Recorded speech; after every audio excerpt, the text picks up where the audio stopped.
우리 마태복음 기록 목적이 있다고 했습니다. 우리 계속 설교 들었던 우리 성도님들 알고 계실 텐데요. 예수님을 어떤 왕? 유대인의 왕으로 오신 예수님에 대해서 계속 강조하고 있다고 했습니다.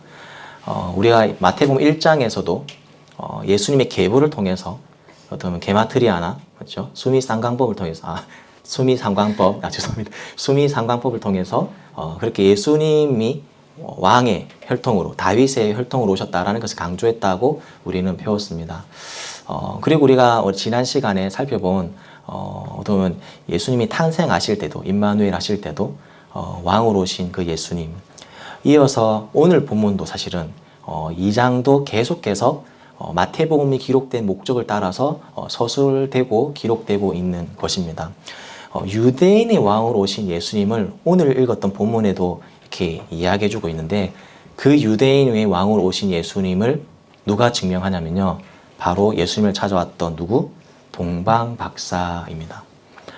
이 동방박사는 헬라어로 마고스라는 그런 헬라어를 가지고 있는데 그냥 우리가 흔히 잘 알고 있는 마고스는 그냥 마술사 그리고 뭐 점성술사 어떻게 보면 하늘의 천체를 보고 그런 기류형을 정하는 그런 판단하는 그런 수준이 아니라 이 마고스라는 사람은 사실은 오늘 설교는 이 동방박사의 정체가 무엇인지에 대해서 제가 책을 많이 찾아보고 이렇게 연구를 했는데 마고스라는 이 동방박사는 원래 메데 바사 메디아 그래 바사는 페르시아를 말하잖아요. 고레스가 페르시아 왕이잖아요. 바사 메데 지역과 바사 지역에 있었던 그런 특정 계층 어떻게 보면 엘리트 계층입니다. 지혜자들.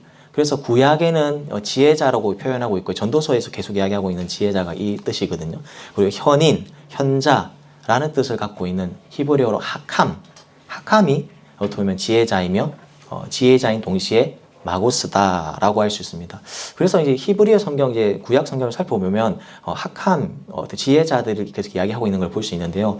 애굽에서 바로가 자신의 꿈을 해몽하기 위해서 현인들을 부를 때 이런 말을 합니다. 우리 창세기 4장 8절 말씀 읽어볼까요? 시작. 아침에 그의 마음이 번민하여 사람을 보내어 애굽의 점술가와 현인들을 모두 불러 그들에게 그의 꿈을 말하였으나 그것을 바로에게 해석하는 자가 없었더라. 여기 제가 노란 글자로 적어놓죠. 애굽의 점술가 어떤 현인들, 현자들, 지혜로운 자들. 그래서 하캄.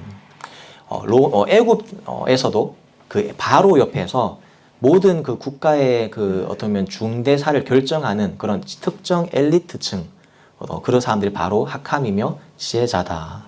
그리고 나중에 요셉에게 이 꿈을 해몽하고 요셉이 꿈을 해몽하지 않습니까? 그러고 나서 요셉에게 바로 뭐라고 얘기하냐면 다 같이 읽어볼까요? 시작.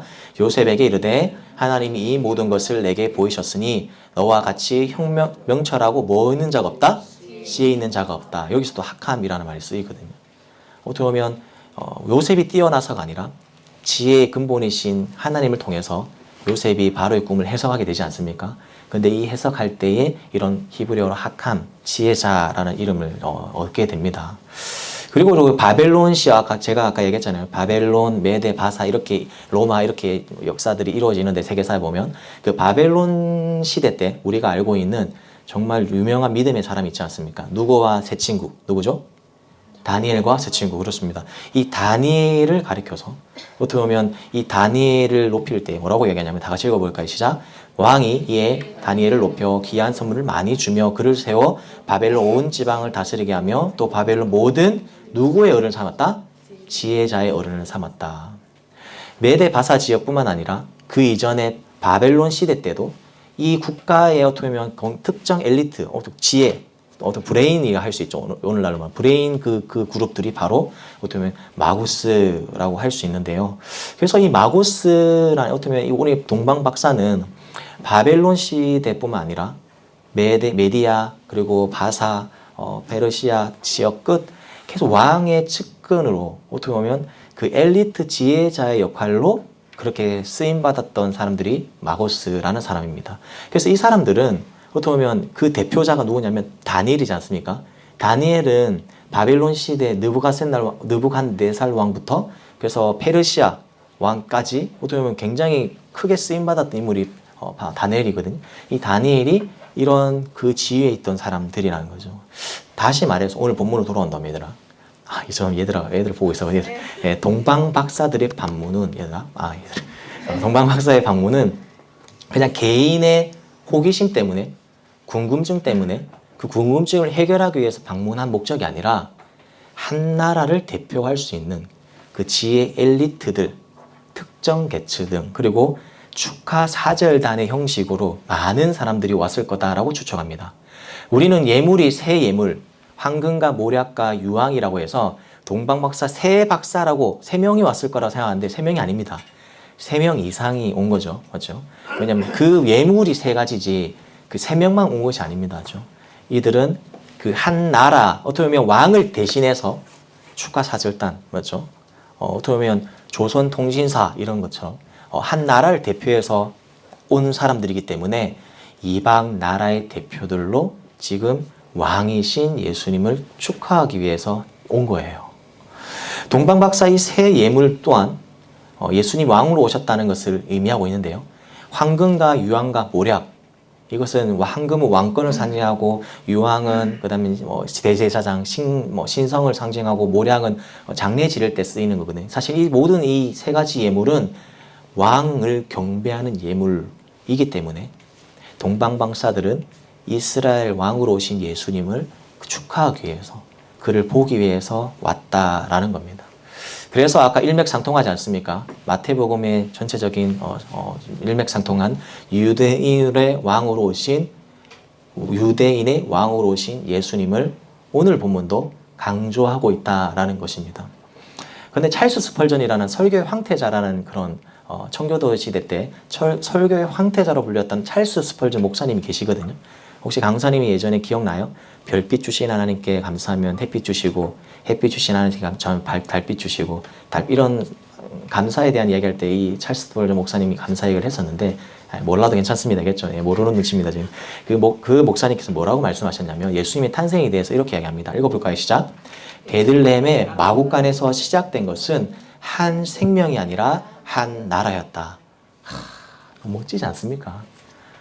저도 정말 이런 명언을 남기고 싶습니다. 배고파요. 이런 명언 말고 맞죠? 네. 찰스 스펄전 목사님은 오늘 본문을 가리켜서 베들레헴 마구간에서 예수님이 탄생하신 것, 이 베들레헴 마구간에서 시작된 것은 한 생명이 아니라 한 나라였다라고 이야기합니다. 나라의 왕, 이 땅의 왕, 만왕의 왕으로 오신 예수님을 오늘 계속 조명하고 있는 것입니다. 그런데 그 왕으로 오신 예수님을 이렇게 보면 환영하고 축하하기 위해서 왔잖아요. 근데 오늘 본문에는 이 동방 박사의 방문에 두 가지 반응이 나타납니다. 몇 가지 반응?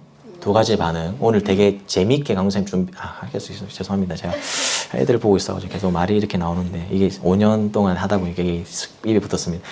그 재미있는 이야기입니다. 한번 들어주시면 좋겠습니다. 동방박사 방문에 두 가지 반응이 나타나는데요. 첫 번째 반응 우리 다 같이 한번 읽어볼까요? 시작. 당황하던 사람들. 자, 오늘 본문 3절 말씀입니다. 우리 함께 읽겠습니다. 시작.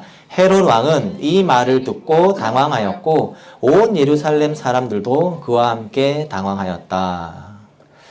개역 배정 성경에서는 소동하였다라는 말 나옵니다. 근데 이제 새 번역에서는 당황, 사실은 같은 그런 의미를 가지고 있는데요. 당황했던 세 부류의 사람들을 소개하도록 하겠습니다. 첫 번째 인물 헤롯 대왕입니다. 헤롯 대왕은 굉장히 좀 그 왕이 될 때에 어떻게 보면 아킬레스건 같은, 약간 자신이 생각했을 때는 좀 쓴뿌리 같은 일들이 있었어요. 왜냐하면 기원전 40년경에 파르티아라는 나라가 유대와 시리아를 침공하거든요. 그때 이 헤롯이 처음에는 에돔에서 후배들이 살았던 에돔 지방으로 피했다가 나중에 다시 로마로 피합니다. 로마로 피신했던 이 헤롯이 로마의 그 원로들의 지원을 받아가지고 유대의 왕이 됩니다. 그때 헤롯의 별명이 뭐였냐면 유대인의 왕이었어요. 좀 뭔가 비슷한 이야기를 들은 적 있죠? 유대인이 왕으로 왔어요. 그런데 이 헤롯이 자신이 왕을 지키기 위해서는 수단과 방법을 가리지 않았던 무서운 사람들이었어요. 그 아내들 중에 5 아내 중에 2명의 아들을 죽입니다. 그리고 이 3 아들을 죽이고 처남, 장모, 처조부 아내 쪽에 다 죽입니다. 자신이 왕권을 강화하기 위해서. 이 아킬레스건이 뭐였냐면 세 번째 뭐죠? 무슨 출신? 에돔, 에서, 이둠의 출신이거든요. 유대인이 아니에요. 정통 유대인이 왕이 아니에요. 보통 유대인이 아닌 사람이 유대인이 왕이 된 거예요. 그래서 자신이 쓴 항상 그 아킬레스건은 유대인이 되지 않았던 거에 대한 그런 아픔이 있었어요. 그 아픔 때문에, 상처 때문에 그렇게 많은 사람들을 죽였던 것입니다. 그런데 네 번째 더 무시무시한 일이 뭐냐면 대제사장들, 하스기야 왕, 그 가문들이 대제사장들이 됐거든요. 그 당시에는. 근데 대제사장 그 지위는 세습이에요, 원래. 아빠가 대제사장이면 그냥 가족들이 그냥 대제사장이 되는 건데 그런 세습 체제를 바꿉니다. 자신을 추종하는 자들을 세웁니다. 사실은 예수님이 이 땅에 오신 것에 가장 첫 번째 엄청 화가 났고 당황했던 사람은 누구다? 헤롯 대왕이다. 그래서 사실은 이 헤롯 대왕이 아주 무시무시한 일을 벌이지 않습니까? 베들레헴에 몇 살 이내의 사내들 다 죽입니까? 2살 이내에 먼저 다 죽이지 않습니까? 무서운 사람입니다. 아이들뿐만 아니라 자신들의 친척들, 가족들까지 다 죽였던 자신이 왕이 되기 위해서는 수단과 방법을 가지 않았던 이 헤롯 대왕이 첫 번째로 당황했던 사람입니다. 두 번째 당황했던 사람들은 바로 유대 종교 지도자들이었어요. 아까 제가 이야기했죠. 헤롯 대왕이 했던 것 중에 뭐가 있습니까? 대제사직을 세습을 폐지하고 자신을 따르는 추종자들을 세웠다 했죠. 그래서 예수님이 이 땅에 오셨다는 것은 유대인의 왕으로 오신 예수님이 이 땅에 오셨다는 것은 이 유대 종교 지도자들도 그 당시에 어떻게 보면 자신이 그 지위, 종교 지도자 높은 지위를 빼앗길 수도 있겠다라는 생각에 어떻게 보면 그런 미가서에 예언되어 있는 말씀을 알고 있었지만 자신의 권력과 권위를 유지하기 위해서 이 종교 지도자들도 크게 당황하는 모습들을 볼 수가 있어요. 유대 종교 지도자들도 지식적으로는 알고 있었어요. 미가서 5장 2절 말씀 알고 있거든요. 유대인 왕이 어디서 태어난 것 같느냐? 미가서에 보니까 베들레헴에서 날 거라고 예언했습니다. 알고 있어요. 어디서 탄생한다는 거. 베들레헴이 탄생을 알고 있었지만 지식적으로 알고 있었지만 행동했던 자들이다 아니다? 아니다. 두 번째로 당황했던 사람들은 유대 종교 지도자들. 세 번째 우리 다 같이 한번 읽어볼까요? 시작. 예루살렘 사람들. 동방 박사들이 사실은 왕이 태어났다니까 그 당시 예루살렘에 가서 성전에 있었던 예루살렘에 가서 물어보는 건 당연합니다. 그런데 물어보기 가기 전까지 주위의 사람들한테 물어봤을 거예요. 김군, 우리 박군, 정군, 혹시 예수님 유대인의 왕으로 태어나신 여기 어디 계십니까? 막 한 명 한 명 물어봤었을 때 삽시간에 그 소문이 퍼졌을 거예요. 왜냐하면 그 당시에 누구의 지배를 받고 있었기 때문에 로마의 지배를 받고 있었기 때문에 그들을 구원해줄 구세주, 메시아를 기다리고 있었거든요. 지금도 메시아를 기다리고 있는데 그 메시아가 탄생했다는 소식이 삽시간에 퍼졌을 것입니다. 그래서 온 예루살렘이 소동한지다라는 말은 한두 부류가 아니라 모든 부류의 사람들, 헤롯 그리고 종교 지도자들뿐만 아니라 그 당시 그 예루살렘 백성들조차도 다 크게 당황했습니다. 그런데 예루살렘 어떤 한 명도 한 사람도 베들레헴에 가서 예수님을 찬생을 축하했던 사람은 오늘 성경에 등장하지가 않는다라는 사실입니다. 이 이야기만 들으면 굉장히 암울하지 않습니까? 그런데 오늘 두 번째 반응 우리 한번 읽어볼까요? 시작! 기뻐했던 사람들. 자, 오늘 말씀 9절 10절입니다. 우리 다 같이 읽어볼까요? 시작! 그들은 왕의 말을 듣고 떠났다. 그런데 동방에서 본 그 별이 그들 앞에 나타나서 그들을 인도해 가다가 아게가 있는 곳에 이르러서 그 위에 멈추었다. 그들은 그 별을 보고 무척이나 크게 기뻐하였다. 아멘. 잠깐 유대까지 왔는데 갑자기 별이 사라졌어요. 별이. 예수님을 향하던 별이 살아났다가 9절에 보면 다시 나타났다라고 표현하거든요. 그냥 별이 나타나서 기뻐했던 것이 아닙니다. 어떻게 보면 동방박사는 계속해서 그 먼 어떻게 보면 페르시아 지역이라고 생각하는데 흔히 거리로는 1600km 거리 걸으면 낙타로 걸으면 거의 1년 준비 기간부터 거의 걸고 쉬고 이렇다 보면 1년 가까이 이렇게 걸어왔을 거로 추측되는데 그들은 그냥 계속 보면서 별을 보고 기뻐하는 마음으로 왔고 유대에 와서도 그 별이 다시 났을 때 기뻐했고 예수님을 보고도 기뻐했습니다. 우리 11절에 보면요. 뭐라고 표현하냐면 그들은 그 집에 누구 집에 들어가죠? 예수님이 탄생한 그 집에 들어가서 아기와 그의 어머니 마리아와 함께 있는 것을 보고 엎드려서 그에게 경배하였다. 경배가 기쁨의 표현이지 않습니까? 끝까지 기뻐했다라는 것. 그러면 이런 질문을 할 수 있죠. 강사님, 이 왜 동방 박사들이 그렇게 기뻐할 수 있었을까요? 어떻게 기뻐할 수 있었을까요? 바로 그 별이 어떤 의미인지, 성탄, 예수님의 탄생이 어떤 의미인지 깨달았기 때문입니다. 그들에게도 이방인이었지만 메시아의 탄생이 그들에게 굉장히 큰 기쁜 소식이었어요. 예수님의 탄생이 기쁜 소식이고 복음이 기쁜 소식이 되었기 때문에 그 먼 거리 1년 동안이더라. 생각해 보세요. 확실치 않는 그냥 별 하나 보고 1년 동안 그 별을 쫓아서 온다는 건 가능한 일일까요? 그렇죠?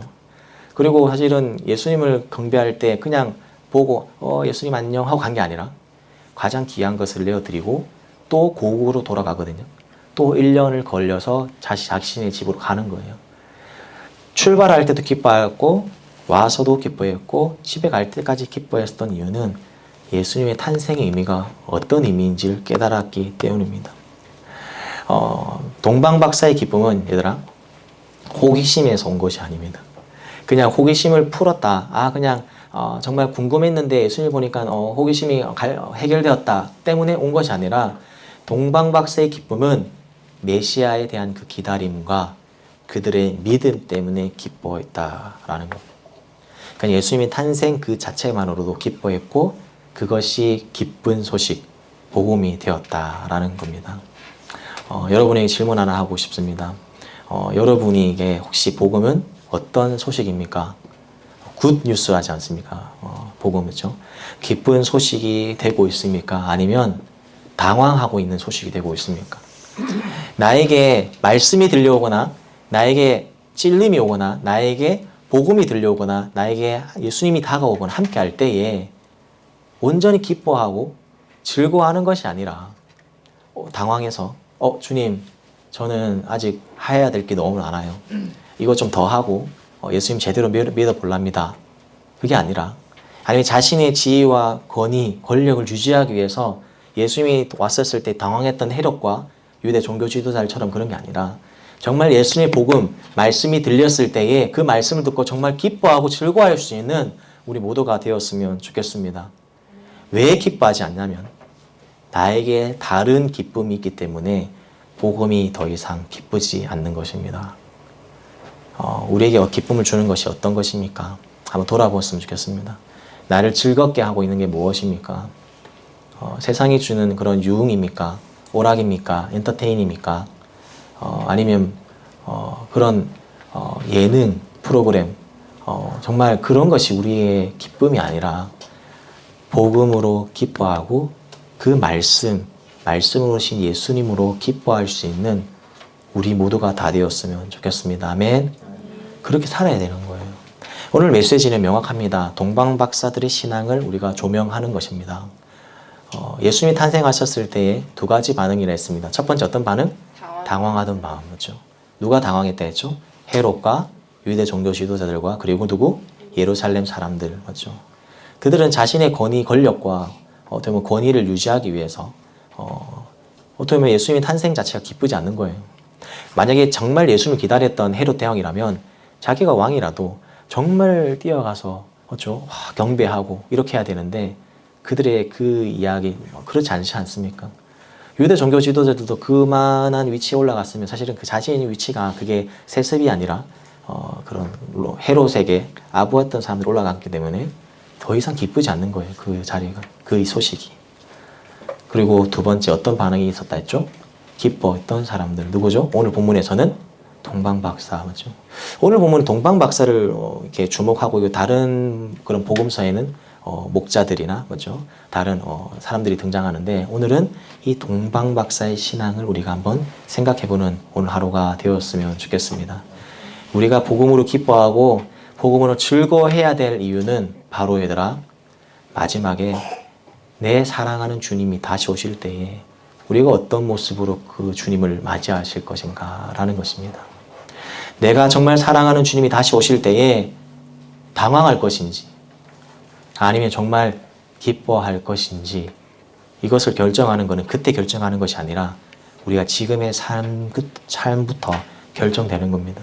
지금부터 정말 예수님 한 분만으로 즐거워하고 그 복음이 나에게 기쁨이 되고 되어야지 예수님이 다시 이 땅에 오셨을 때에 정말 당황하지 않고 기뻐할 수 있는데, 지금은 그냥 아무렇지 않게 살다가 당황하고 지금은 예수님 거부하고 살다가 주님 다시 오셨을 때 그때 기뻐할 수 있을까요?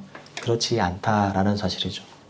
우리의 삶이 정말 주님 오실 때까지 이 믿음의 경주를 걸어가야 되는데, 늘 예수님으로 만족하고 그 복음이 나를 기쁘게 하는 삶을 살아갈 때에 마지막 때에 이 땅에 오실 예수님을 기뻐하는 마음으로 맞이하게 될 줄 믿습니다. 아멘. 이것이 오늘 우리에게 주시는 하나님의 메시지입니다.